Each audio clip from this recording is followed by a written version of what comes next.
Hello everyone, welcome to the Odoo Hotel Management application.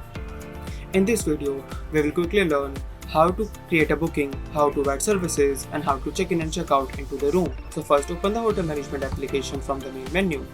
Go to Bookings and click on Reservation. Here, all the reservations will be shown. Create a new reservation form from the New button. Add a guest. The price list used by the guest will appear in the price list field. Click on Add a room. Select the check-in check-out dates. Select the room type. Add a room. The price of the room will automatically be fetched from the price list. Give a short description about the booking. Save and close. Confirm the booking. The state of the booking will go to reserved. Then click on check-in and the user will be able to check into the room. To add services, click on Add Service button. Select the service category. Select the service.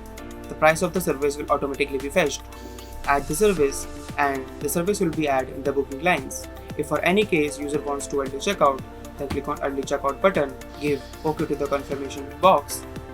Give any reason for the early checkout. Click on Confirm and the check-in checkout dates will automatically be fetched and the final price will appear over here.